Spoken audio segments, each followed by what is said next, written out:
At 87, Bill Anderson finally names the 7 singers. He hated most, and they called him Whisperin Bill because he never needed to shout to be heard.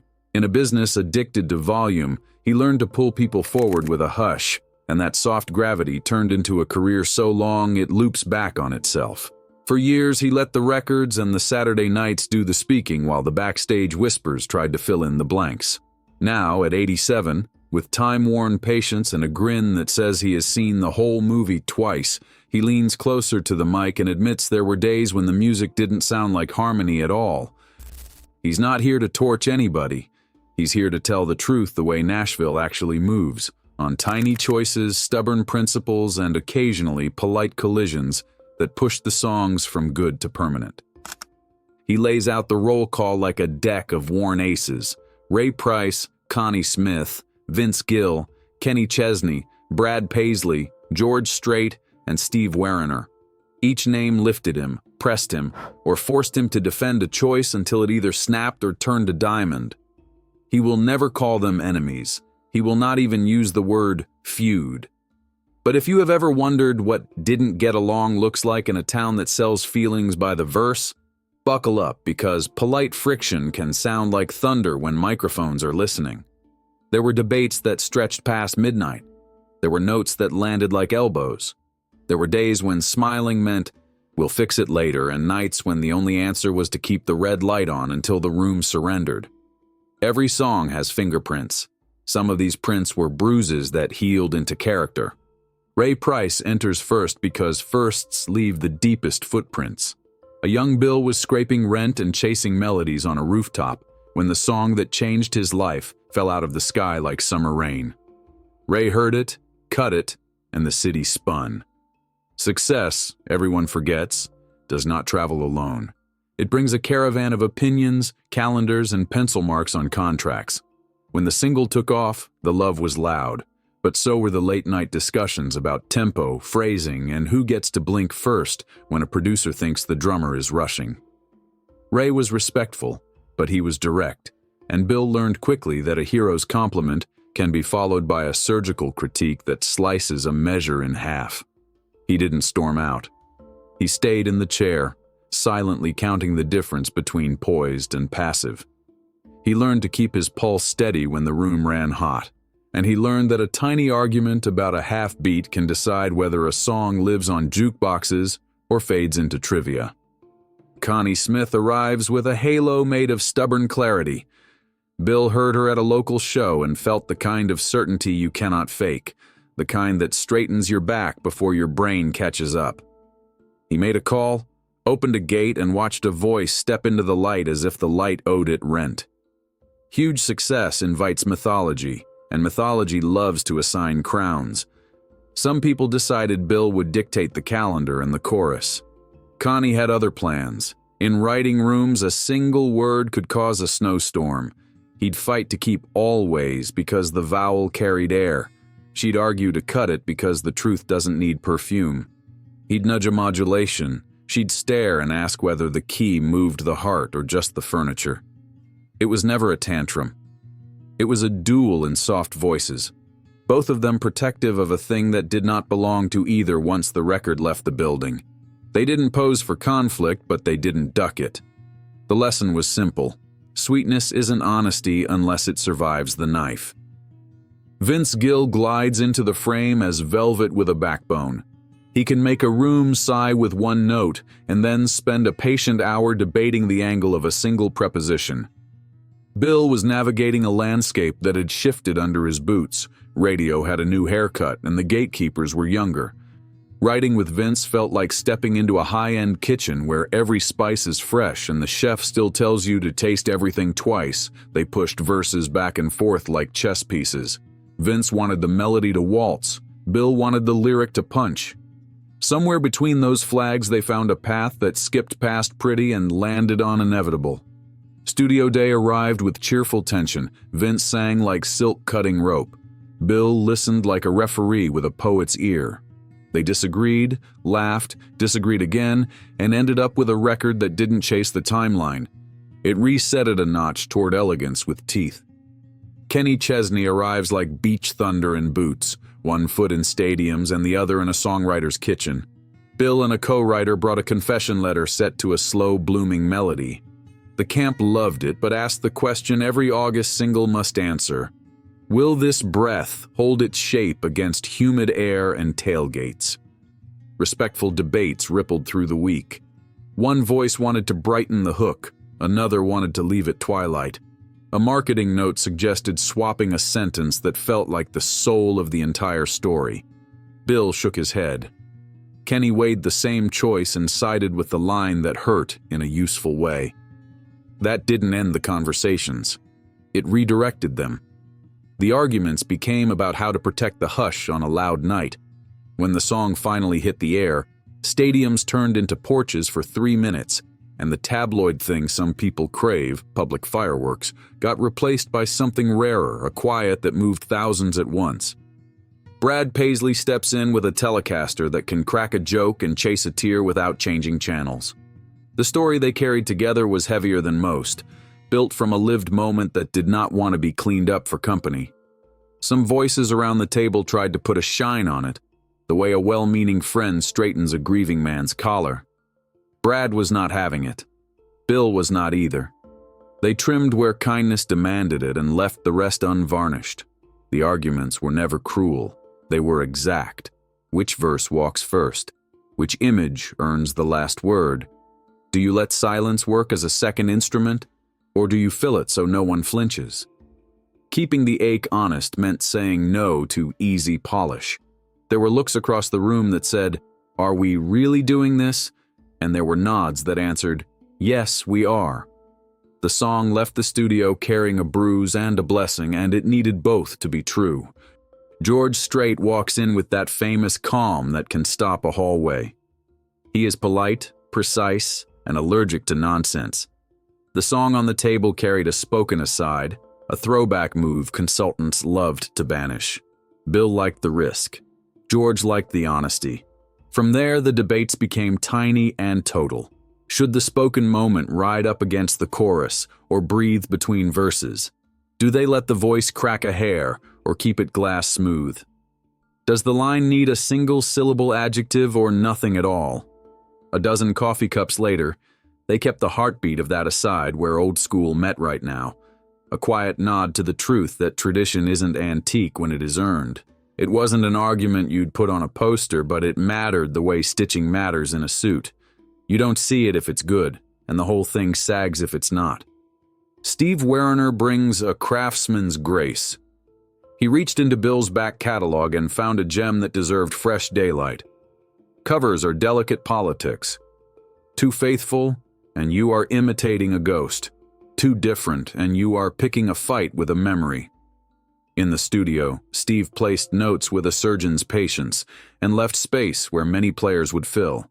Bill offered small nudges, tilt the harmony here, let the steel breathe there, and Steve made choices that felt less like revision than restoration. They did not agree on everything. One pass favored a brighter guitar figure, another insisted on a softer snare. But every back and forth protected the central promise. The song would be treated like a living thing, not a museum exhibit. When it went out into the world, new listeners found a fresh shine, and the old ones heard the grain they loved intact.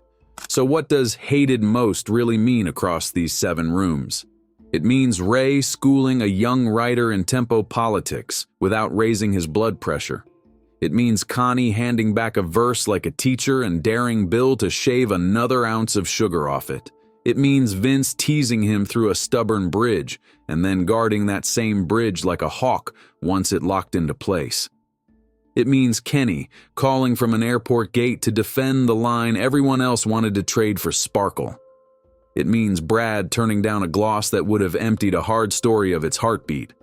It means George protecting a throwback move because the truth needed that color. It means Steve arguing for room, not volume, until an old melody stepped out of storage and started breathing again. Those moments felt like friction from the outside. Inside, they sounded like commitment. The tabloid version writes itself, of course. Shock, clash in the vocal booth. Legend storms out. Secret list of rivals. The reality is sneakier, and if you care about how songs survive, far more satisfying. There were tense silences, frosty hellos, and days when handlers earned their pay by steering personalities away from an unhelpful collision. A publicist tried to spin an ordinary scheduling conflict into a headline, and Bill replied with one sentence that ended the conversation without raising the temperature. A label voice hinted that a spoken aside was a relic and deserved a polite burial. The room said no, and made it modern by refusing to apologize for it. People on the outside imagined fireworks. What they missed was the grind. Playbacks where the room listens harder than it talks, lunches where nobody orders because the bridge still isn't right, and long drives home rehearsing the sentence that will save a chorus without bruising anyone's pride. The Grand Ole Opry sits at the center of this map like a compass that never lies. The circle teaches timing, humility, and how to respect the quiet before a punchline. It teaches that generosity makes better echoes than ego.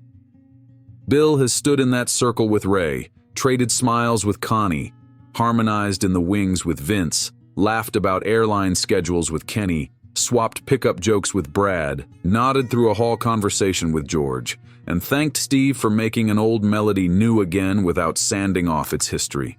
The stage doesn't care what the gossip page said. It cares whether the song keeps its promise.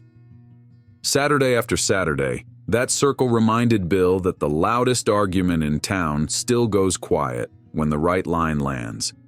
You can feel it in the boards under your boots. You can hear it in the hush that follows a verse that tells the truth. Fans still argue about who pushed him hardest. Some swear it was Ray because first mentors leave fingerprints you cannot sand off. Others swear it was Connie because she keeps slicing honey off the lyric until the bone gleams. Plenty vote for Vince because elegance this exact makes you either raise your bar or go home. A loud group insists it was Kenny because turning confession into stadium lightning is a high-wire act with no net. Many point to Brad, who protected a fragile narrative with the focus of a surgeon and the nerve of a street fighter. Traditionalists pick George for proving a spoken moment could feel new when it's earned by the story. And the studio lifers praise Steve because respect inside a cover is harder than swagger on a debut. Ask Bill on 7 different days and you'll get 7 different answers, which is another way of saying all of them mattered more than the headlines ever will. His private rules are simple. Be generous with credit and stingy with blame. Argue about craft, not character. Never let a deadline reduce a life to a slogan. If a line saves the song, defend it no matter who asks you to bend it. If a change makes the song clearer, thank the person who suggested it even if they said it sideways. Do not raise your voice when a whisper will win. Do not confuse streaming numbers with communion. Never let gossip write the second verse. He is not naive. He simply knows that the song will outlast the rumor if you feed the song more attention. That is not a slogan. It is a strategy. It turns conflict into collaboration by insisting the target is the work, not the person holding the pencil. If that sounds old school, fine. Old school built cathedrals that still stand when fashions have already fallen apart. There is a favorite story about a storm that knocked out power mid-show. The band froze, the crowd murmured, and Bill finished the verse unamplified. The room leaned forward like a single person who did not want to miss a syllable. When the lights returned, the applause sounded different, less like noise, more like relief. He brings that night up when people ask about conflict because the outage feels like a metaphor. You do not have to torch the place to control the energy. Sometimes you claim the room by lowering your voice until the right ears lean closer. That was the night he realized patience can pull harder than force, and that the riskiest choice in a loud world is still restraint. The city twists that into myth because myth is faster to sell. He leaves it as a reminder. The circle knows who's faking. The wood remembers who told the truth. So did he dislike them? He wrestled with them. He learned beside them. He defended truth with them and occasionally against them. He witnessed how greatness can be both easygoing and exacting, how kindness and intensity share a hallway, and how the right artist can argue with you for an hour and then hug you like family on the way out. The town calls that politics. He calls it stewardship. The song is the fragile thing in the center. The rest of us are just making sure it does not fall off the table while history is being carved. He will admit there were cold hallways after hot takes. He will admit there were emails he drafted and never sent because winning the moment would have lost the mission. He will also admit that every tough session turned into a story he is proud to tell because the record that survived it still feels alive when the needle drops. Patience, people assume, is passive. With Bill, it is a weapon. It gives him leverage when tempers flare. It buys him time to find a better rhyme. It replaces the impulse to win with the urge to get it right. That is how you survive 6 decades without turning into a mascot. He never wanted to be anyone's statue. He wanted to keep making the page turn. Listen to the records tied to these 7 names and you can hear it. That steady click underneath every choice, the rhythm of a craftsman who kept his promises even when the clock on the studio wall would not stop its little tapping dance. The patience was not about delay. It was about precision. It meant arguing on Tuesday so Friday's mix would feel inevitable, arguing on Friday so the Monday after release would sound like it always belonged on the radio. He is still writing. He still keeps a notebook by the bed and a melody on standby even when the day was loud and the phones were worse. He hums nonsense into a recorder, wakes up, and finds the nonsense has become a map. He walks into studios with kids who treat him like a Jedi, and he treats them like colleagues because respect is a two-way street or it is a dead end. He would rather be curious than correct. He would rather ask another question than deliver a speech. He will tell you flatly that the circle cares less about age than attention. If you bring your whole mind and a clean heart, the wood will give you its echo. If you bring a brand, it will hand you your logo back and ask you to try again. That is why he still shows up early and still leaves late. In the end, these 7 encounters do not carve enemies. They carve chapters. Ray teaches him to steady his pulse while the room argues. Connie teaches him that trimming sweetness can reveal the truth hiding underneath. Vince teaches him that elegance demands ruthless precision. Kenny teaches him that intimacy can live inside a roar if you protect the tender line. Brad teaches him that courage can sound like restraint. George teaches him that tradition is newly minted every time it tells the truth. Steve teaches him that reverence is not repetition. It is listening hard enough to move just enough. Add them together, and you get a compass more reliable than any trend report. It points toward work that ages well, toward shows that feel like Sunday even when they happen on Tuesday, and toward conversations that end with a handshake and a song. So here is the closing whisper, delivered with a wink and a headline swagger. If you tuned in for scandal, you discovered something rarer, craftsmanship under pressure. If you came expecting a list of grudges, you got a field guide to surviving rooms where legends breathe. If you need a single rule to carry into your own battles, borrow his. Let the work outlast the noise. The rest ages like newspaper. The songs age like oak. He smiles when people try to rank the 7 because the rankings change with the weather and the heart. Some days a man needs Ray's authority. Some days Connie's clarity. Some days Vince's velvet steel. Some nights Kenny's porch light. Some nights Brad's hard mercy. Some mornings George's calm spine. Some afternoons Steve's quiet shine. He keeps them all within arm's reach, not as trophies, but as tools. Then he does what he has always done. He leans close, lowers his voice, and tells the truth in a way that feels like a secret and lands like a promise. He leaves you with a last quiet challenge. Learn to listen the way a great room listens. Do not mistake volume for conviction. Do not confuse gossip with proof. Pay attention to the decisions that never make a press release, the comma that stayed, the syllable that moved, the line that refused to bow to fashion. When you hear Ray Price on the radio, hear the tempo math that taught a rookie to breathe. When you hear Connie Smith, hear the words she refused to sugarcoat because truth needed to arrive unwrapped. When you hear Vince Gill, hear the elegant argument that made a chorus stand taller without shouting. When you hear Kenny Chesney, Hear the courage it takes to carry a diary page into a stadium and keep it intimate. When you hear Brad Paisley, hear the mercy that kept a hard story human.